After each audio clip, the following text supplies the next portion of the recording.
Welcome to Dove and Dragon Radio. I'm your host, M.L.ruscsak. This show is now brought to you by the Internet News Network, or INN, ruscsak Films and Publishing, as well as Cleveland, Ohio's very own Community and Business Cleveland TV, or CBC TV. What a mouthful. If you haven't already, please go ahead and subscribe to the channel, and don't forget to hit the alert button for new and upcoming shows. Thank you, and enjoy.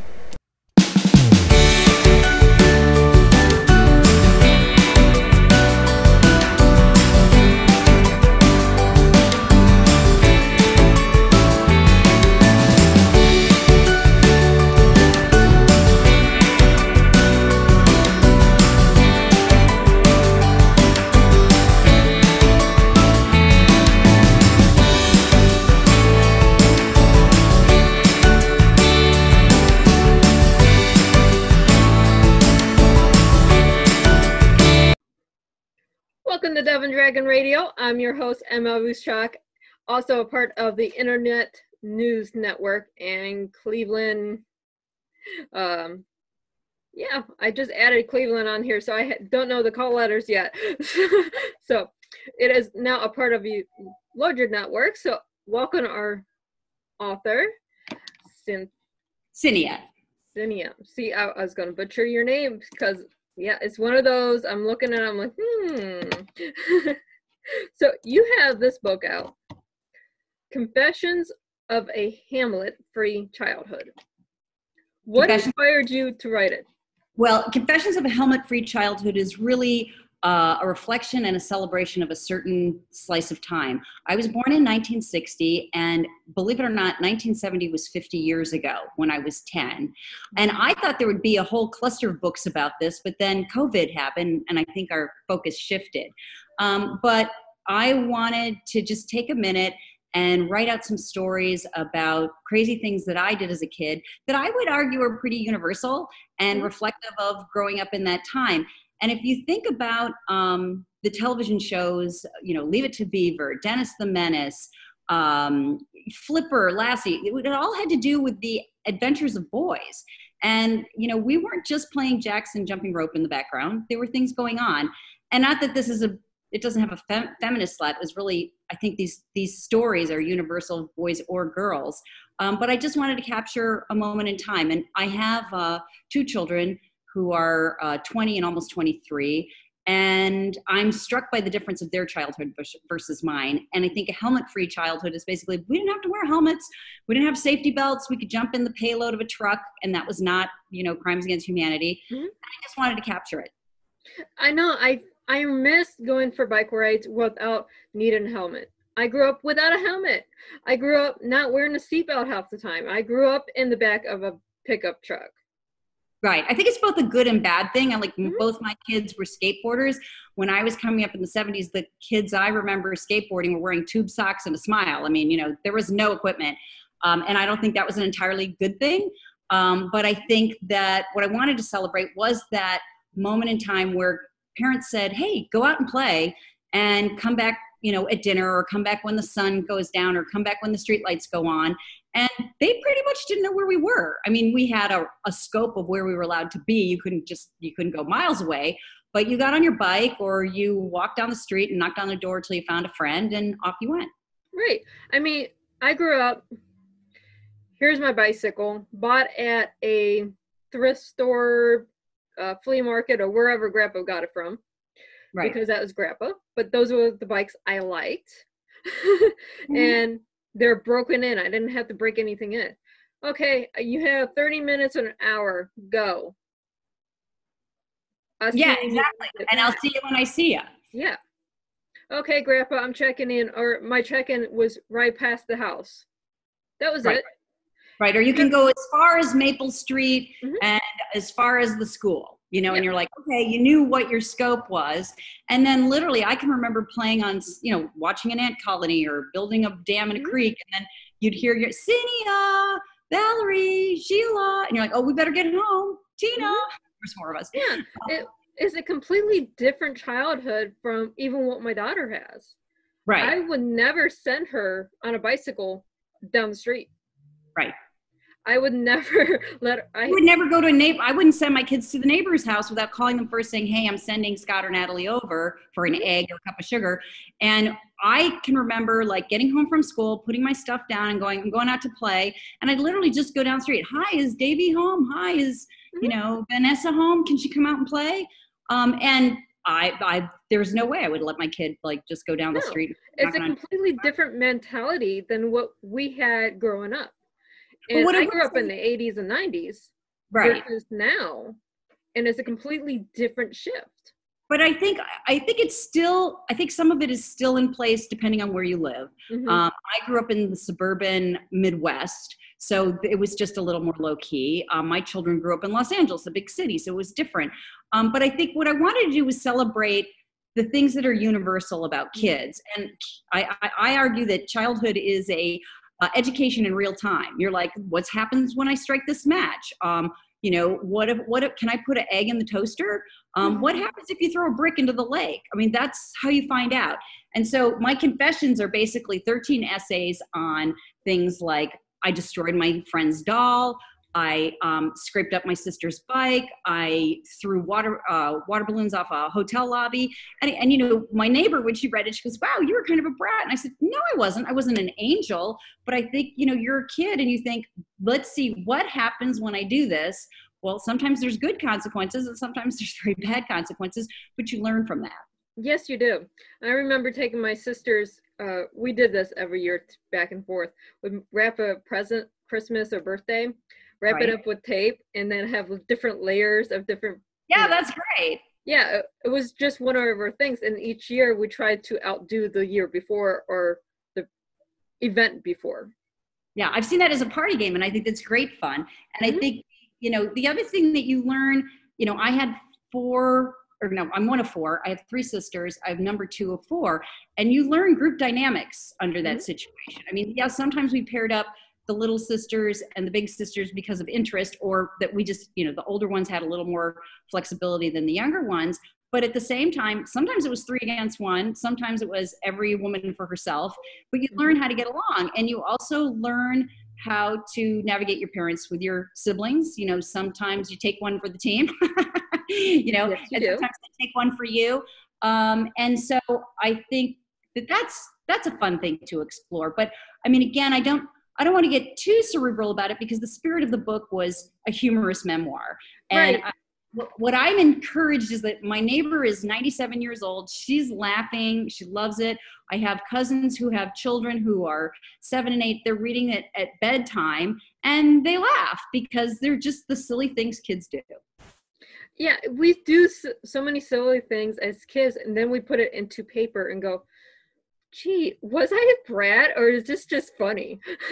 Yeah, well, I mean, again, I think the thing is you're making decisions in real time, but you don't have any working knowledge of anything.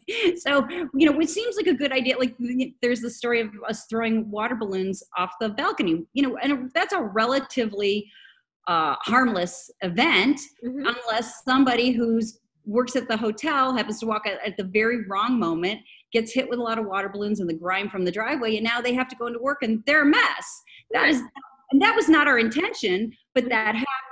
And same thing. I totally messed up. My sister had a beautiful Schwinn Stingray bike, and I usually had to ask permission to use her bike.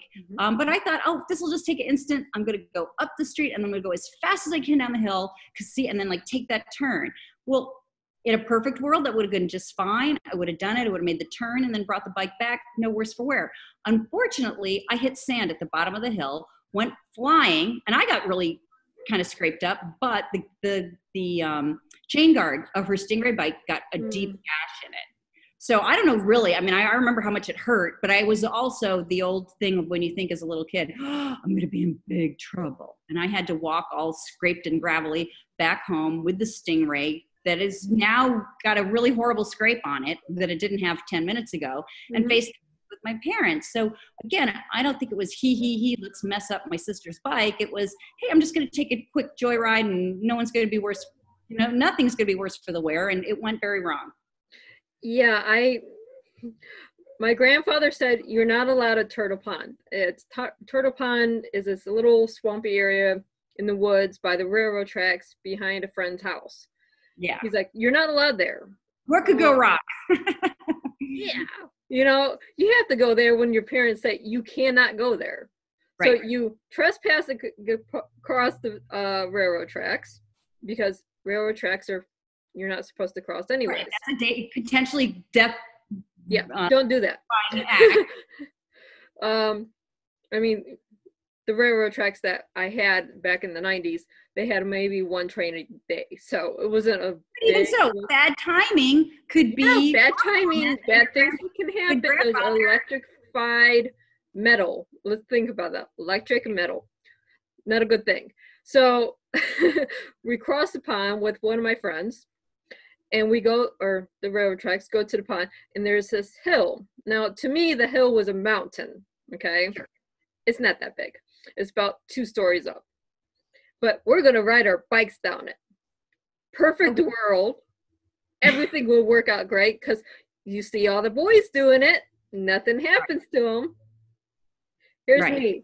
Go down half the hill, wind up covered in mud. The bike is caked in mud. Have to get the bike out of the pond. Yeah.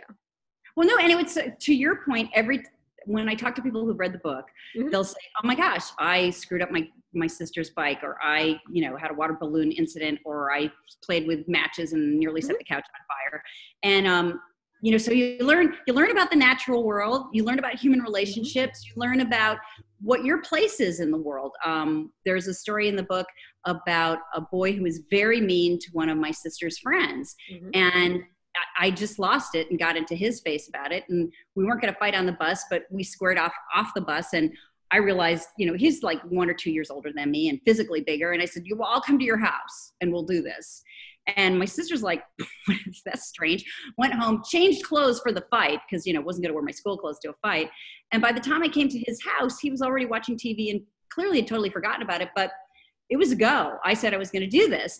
And I remember him stepping out into the yard and thinking, okay, well, at least it's going to happen on the yard and not on his cement patio. That was a uptick. And what he did was basically get into my face and swear at me and then stomp off. And I remember just absorbing that moment, going, well, that wasn't fun, but it was much better than I thought it was going to be. I thought I was going to get punched or thrown to the ground. But I think he being one of, 4 or 5 boys and me being one of 4 girls, he kind of knew, like, hitting a girl on the front yard was not going to be a good look to his parents. But he wasn't going to let it go. So he, was nasty to me and stomped off. And I thought, well, like, cool, this is great.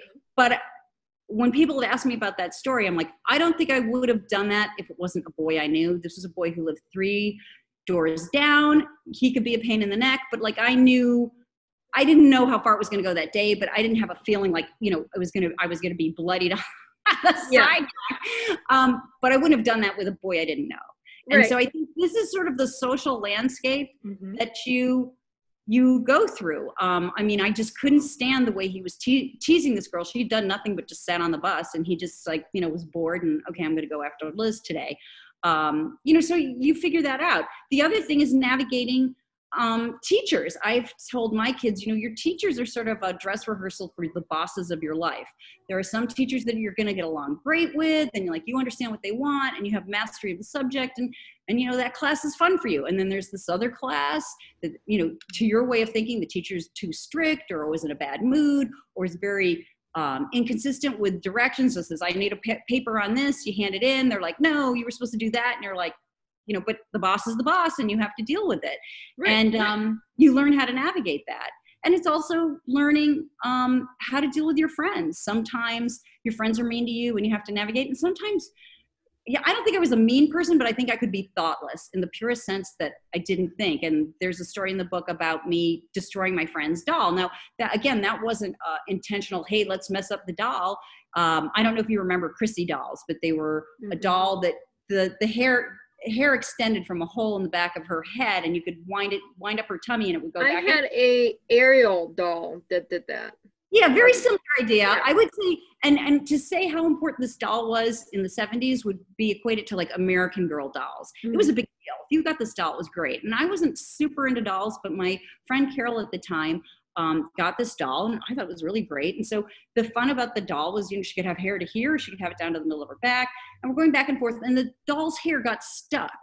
And so we're like, okay, what are we gonna do about this? So I decided after a couple of tries, let's just cut her hair because she has an endless supply. She's not like other dolls. That was idiotic, but I was in 5th grade. So we snipped her hair, and then we wanted it longer later, and we could extend it only so far. And my girlfriend burst into tears because she realized we had ruined the cool thing about this doll. And of course the mother came down and she said, why'd you cut her hair? And I'm like, well, because it's a Chrissy doll, we thought. And she's like, no, that's not how that works. But I can still remember how horrible I felt because my girlfriend was crying about it. This was a very favorite toy of hers, and it was my stupid idea that ruined it. And you feel badly, and that can be a damaging moment with a little kid friendship. It can be a damaging moment with, you know, you borrow your friend's, you know, fill in household item, and it breaks on your watch. Well, you have to replace it. Yeah. So these are the things that kids learn. But I mean, again, I don't want to get too interior about it. It's really more the fun nuttiness of it.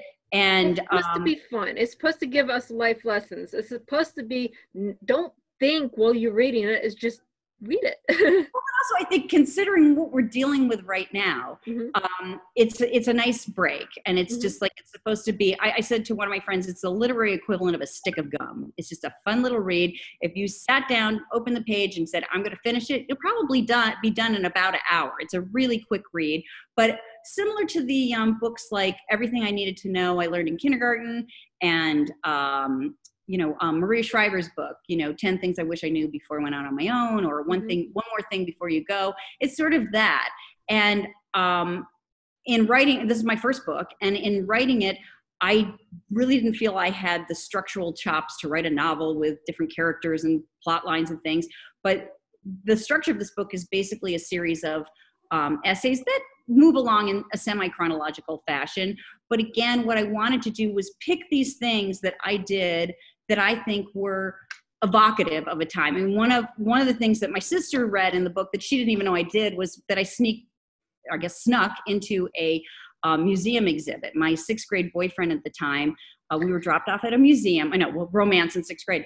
But so we went, and you're just checking things out and having a good time. And but 6th graders allowed alone in a museum, that wouldn't happen. But we came upon one of those, like a English dining room. It was really pretty, and all they had was a cord. There was no electronic sensor or a camera. And so we snuck into it. He sat at one end of the table and I sat at the other. We sort of pretend to be a lord and lady or king and queen for a couple of minutes, and then we tucked out. But I mean, we had enough sense that we knew this was all special old stuff, and that we weren't going to touch it or move it around or anything. We just wanted to see if we could do it, and we were only there for about 3 minutes, ducked out. But I mean, I feel so lucky that I got to do that, and kids today could never do that because of all the protective measures. We had a 6th grade field trip to a mansion. Parts of it were brought over from Poland, parts of it from different parts of the world.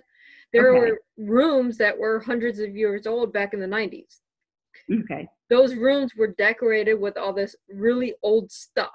Okay. That's cool. But it's so beautiful. But there was no ropes. There was no cameras. There was no nothing. We're just told, don't touch it. And we're expected as 6th graders, don't touch it. Yeah. You cannot now, in our technology-ridden communities, do this because our kids have no concept of do not touch. Yeah, I see what you're saying. In that's already self-guarded. I mean, I certainly saw with my kids, they didn't have the street sense I had, and I'm not talking about what I'm talking about is knowing to cross the street, knowing to look both ways, knowing to be just cognizant of what's going on. My son crossed a 2-lane street in a beach community like it was our driveway. And, I pulled him aside and said, you didn't look either way. You just walked across. Oh, well, it's cool. Well, it worked out this time, but, you try that in other parts and, you could get yourself run over. So I think the other thing, when I was thinking about this book vis-a-vis, COVID and kids are hemmed in. The thing that I love about kids is they find joy regardless of current events. I remember when the Haitian earthquake happened, or hurricane, and they were just, Port-au-Prince was wiped out, and I'll always remember they were doing a newscast about it and, you know, assessing the damage and and in the corner of the shot, you saw two little boys playing with a paper kite. They were flying a kite and laughing and having a grand time like it was just another day in the neighborhood. And I think that's the amazing thing about kids. I mean, you know, if you watch any movies about World War II, kids who grew up in the Blitz of London, and yet they found ways to have fun and dance and have toys and have adventures. And I think there's a lesson for all of us in that yes, you have to be clear-eyed about your surroundings and your situation, but there's joy to be found in every day. Right. My daughter, with this COVID thing, well, we can't do this, we can't do that, we can't do this. Okay, what can we do?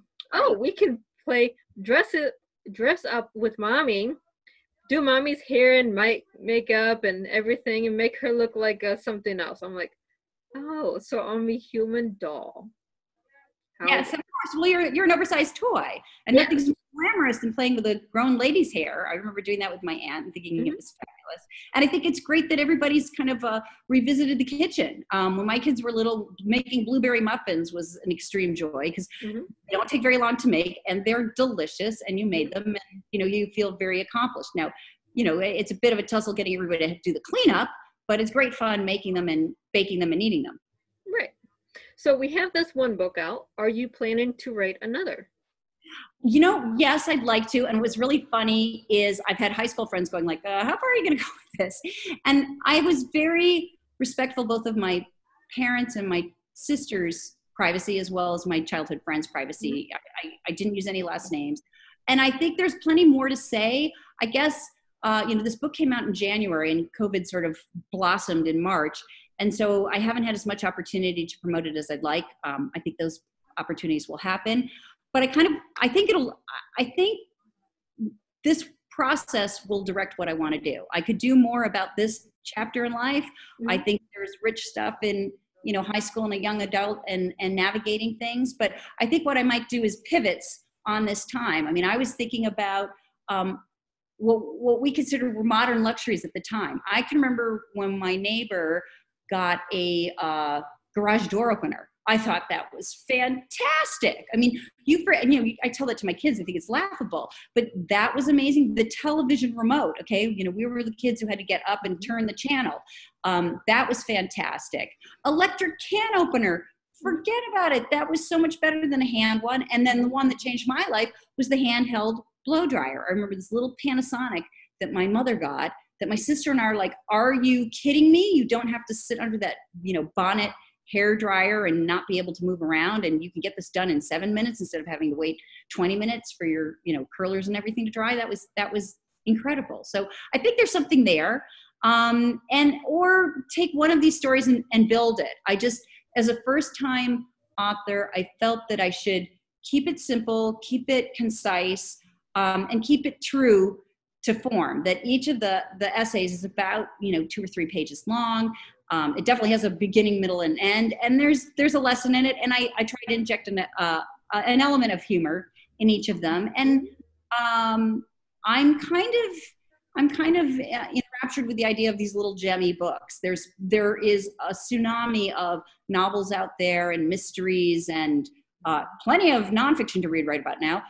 So I mean, I think I see the trajectory of things like Everything I Needed to Know I Learned in Kindergarten. These very sweet little books that, although they're simple in material, they're universal in appeal. Those are some of the most wonderful books because you learn a lot of information, have fun with it, but they're not meant to be 8-hour reads. Exactly.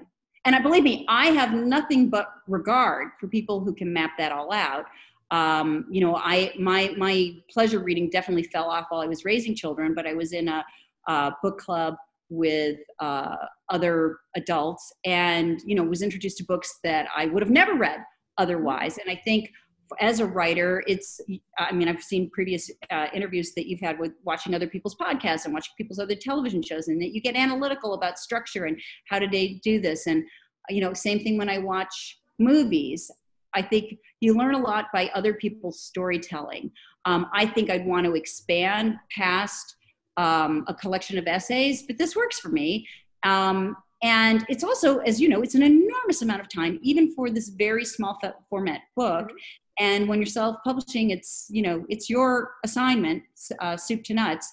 And I wanted to give everything its just due. I did work with a woman, Carla Green, to help me with the layout and the design of the book, because that is not my skill set at all.